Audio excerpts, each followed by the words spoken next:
saya percaya dengan takdir. Iya. Kalau takdir kita jadi ini jadi itu, maka itu akan tercapai. Gitu. Iya. Nah, kemudian seperti yang saudara Hamka tanyakan tadi, Iya. apakah ada keinginan untuk terjun ke dunia politik? Iya. Saya rasa keinginan itu tentu ada. Tentu ada ya.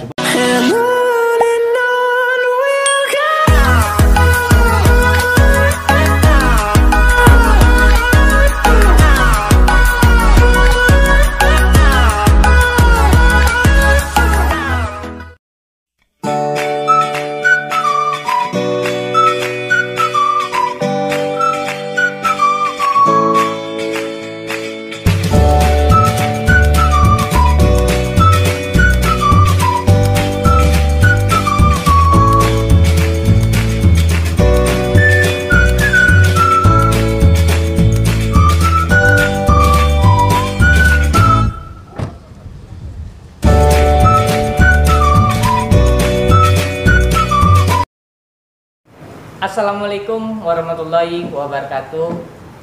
Pemirsa AIS TV dimanapun berada, jumpa lagi dengan saya Amka Al-Islami dalam program Tokoh Inspiratif. Kali ini kita akan mengintip perjalanan dari seorang anggota Bawaslu yang juga putra dari pimpinan pondok pesantren yang ternama di Kabupaten Merangin. Kita akan menanya dengan beliau gimana kunci kesuksesan di mata beliau yang selaku generasi muda. Di samping saya sudah ada abang kita Abdul Rahim SPDI MPD. Gimana kabarnya bang? Alhamdulillah baik bang ya. Menjalankan aktivitas anggota Bawaslu aman bang ya? aman, alhamdulillah. Aman ya. Kita kan dukungan bersama. dukung bersama aman lah ya, terkendali ya. Jadi kita mau nanya nih bang sama abang terlebih dalam lah ya mengenai karir, profil. Sebelum kami mau nanya terlebih dalam sama abang, boleh abang memperkenalkan profil singkat, nama, riwayat pendidikan kepada pemirsa supaya lebih tahu siapa sosok Rohim ini. Baik, terima kasih. Assalamualaikum warahmatullahi wabarakatuh. Perkenalkan, nama Abdul Rahim. Saya dilahirkan di Desa Durian Lecah, Kecamatan Sungai Manau 37 tahun yang lalu. Dan saya dari keluarga besar Pondok Pesantren Nurul Yakin Durian Lecah Sungai Manau. Kebetulan saya pendidikannya semuanya di pesantren. Mulai dari tamat SD saya sudah menempuh pendidikan pesantren Salafiyah di tempat orang tua saya sendiri di Pondok Pesantren Nurul Yakin. Setelah itu saya melanjutkan pendidikan di Pondok Pesantren Ummul Qura Al-Islami Bogor, Jawa Barat. Nah, setelah menyelesaikan pendidikan di pesantren Bogor, saya mengambil pendidikan bahasa Inggris di Jakarta 2 tahun, diploma. Kemudian kembali ke kampung mengabdi di pesantren orang tua. Ikut mengabdi, membantu orang tua mengembangkan pondok pesantren Nurul Yakin tersebut.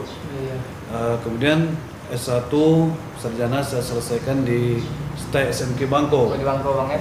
Tidak usah jauh-jauh. Yang penting kalau bahasa kita dusun ini, ke langit pun kita jemur padi. Kalau hari tidak panas dan juga masak. Jadi artinya meskipun kita belajar di daerah, berarti kita ada kemauan untuk belajar. Insya Allah kita bisa berkompetisi dengan alumni manapun.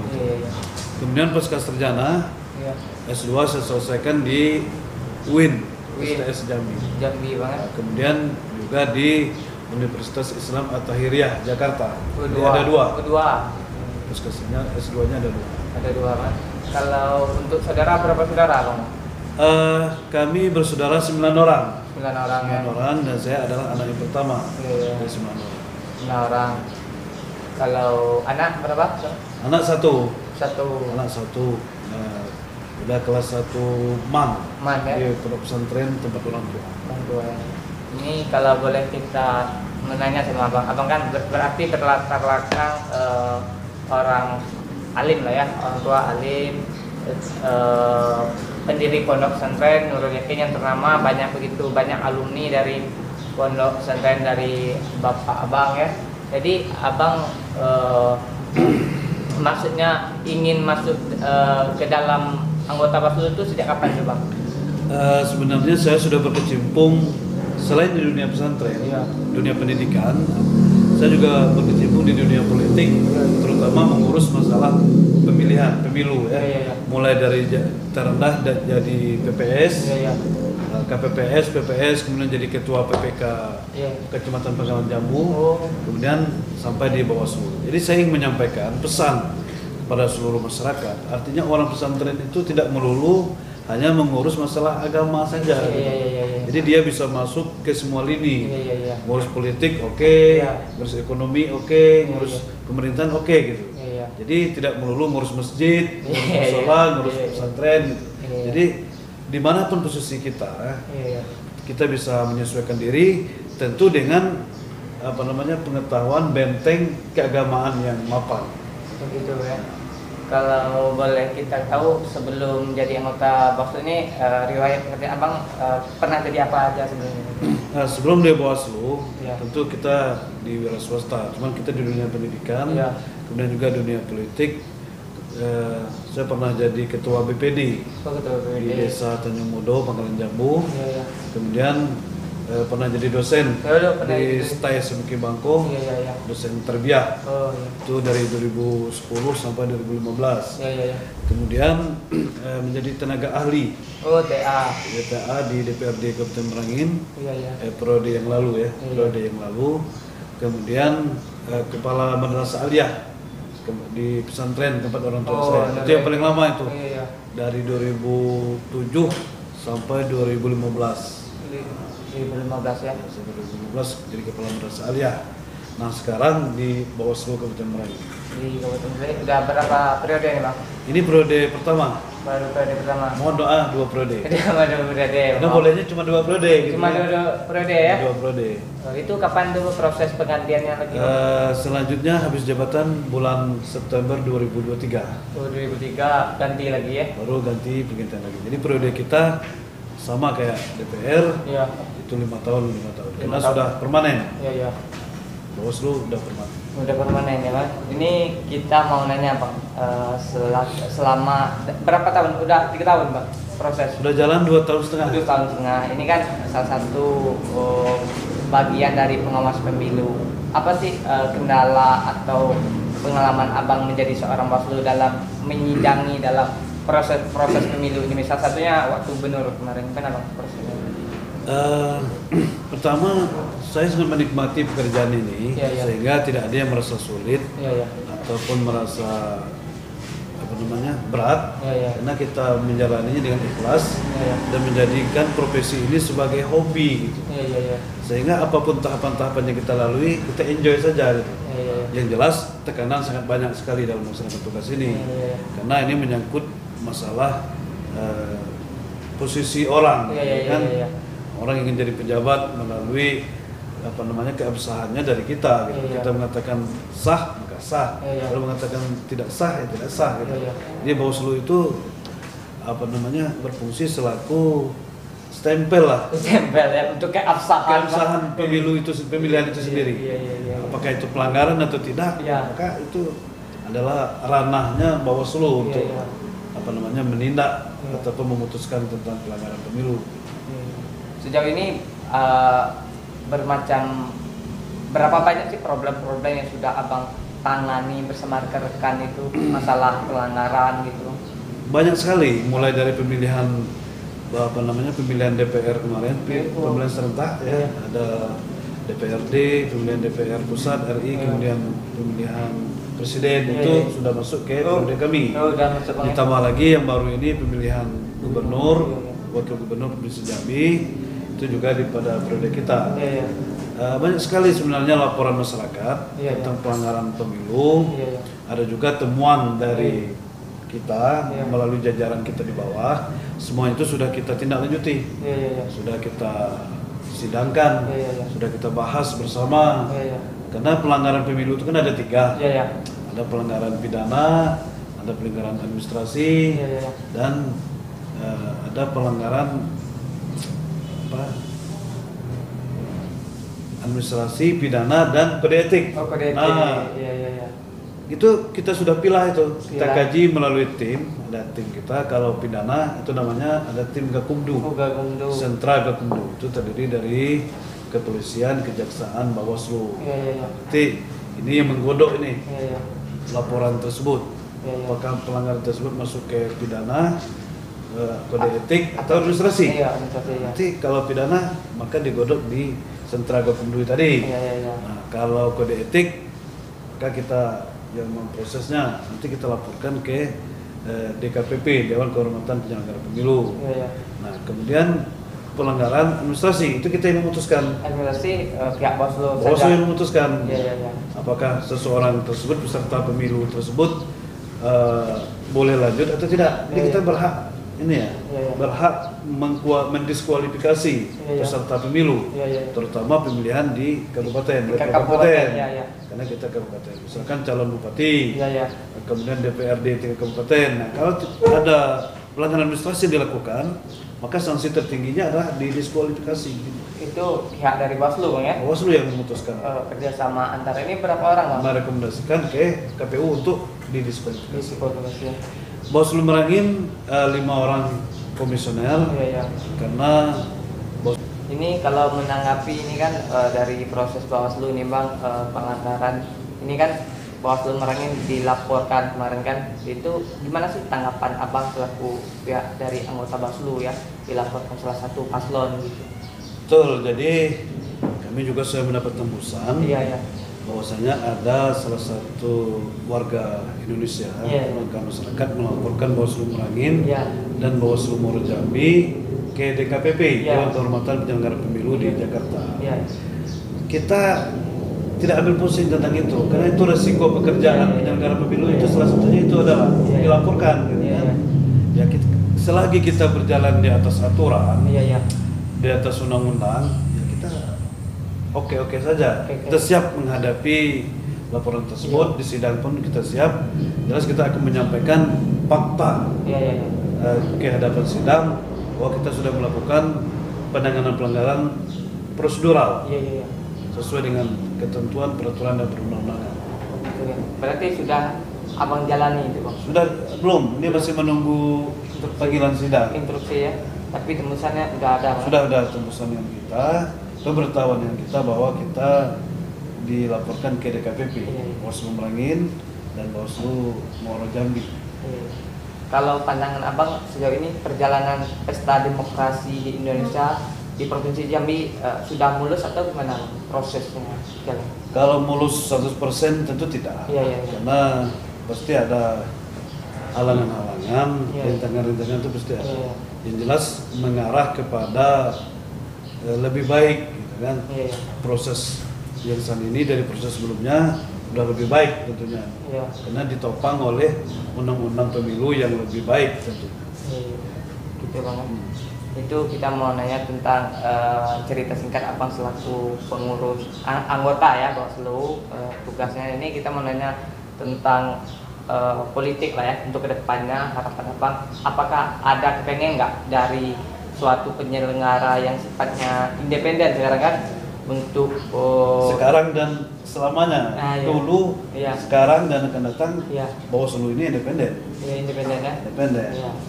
Maksudnya terjun ke dunia politik atau ingin naik tingkat lagi mungkin dari anggota Bawaslu ke anggota Bawaslu provinsi atau dari Bawaslu ingin nyalon bupati atau nyalon DPD, itu gimana Bang ke depannya Bang? Sebenarnya saya berprinsip Iya. kehidupan ini mengalir. Iya. Kehidupan ini mengalir seperti air, kan? Iya. Gimana kalau air mengalir, kan? Iya. Dia mencari tempatnya tersendiri. Iya. Dan saya percaya dengan takdir. Iya. Kalau takdir kita jadi ini jadi itu, maka itu akan tercapai. Gitu. Iya. Nah, kemudian seperti yang saudara Hamka tanyakan tadi, Iya. apakah ada keinginan untuk terjun ke dunia politik? Iya. Saya rasa keinginan itu tentu ada. Tentu ada ya. Cuma kita harus membaca peluang, Iya. membaca peluang, kemudian kesempatan, Iya. itu harus menjadi pemikiran bagi saya, gitu kan? Iya. Karena kita tidak mau hanya ikut-ikutan, jadi Iya. pelengkap kita tidak mau, gitu. Oh iya. Jadi kalau kita ikut, ya harus berhasil, gitu. Berhasil ya. Ini kan Abang selaku tokoh yang luar biasa dari Putra Sungai Mana-Lamu kan, tentu dalam beberapa hari terakhir ini kan nama Putra Sungai Mana-Lamu banyak terdengar untuk nyalon bupati ya. Maksud abang. Nah, jadi komentar abang. Itu dari mana tuh informasi? Ada lah informasi itu kan. Jadi Kita doakan saja, amin. Amin kan. Kalau memang masyarakat mendesak mungkin itu gimana bang? Ya, kalau masyarakat meminta, Iya. tentu kita tidak semua. Iya. Karena kami di pesantren dulu Iya. ditanamkan oleh guru-guru kita itu suatu prinsip Iya. harus siap memimpin dan siap dipimpin. Siap dipimpin mas. Kita tidak boleh menolak itu. Iya iya iya. Ketika kita ada kesempatan memimpin, apalagi diminta untuk memimpin, kita siap. Iya iya iya. Nah, ketika kita tidak di posisi memimpin, kita siap dipimpin, Siap dipimpin. menjadi orang yang masyarakat atau rakyat biasa yang baik gitu loh. Iya iya iya. Seperti itu prinsip kita. Kita ngobrol inspiratifnya berbeda tempat tadi di kantor Bawaslu, sekarang di tempat yang terbuka di salah Ngopi. satu Ngopi, Iya. ngobrol pintar. ngobrol pintar bang ya.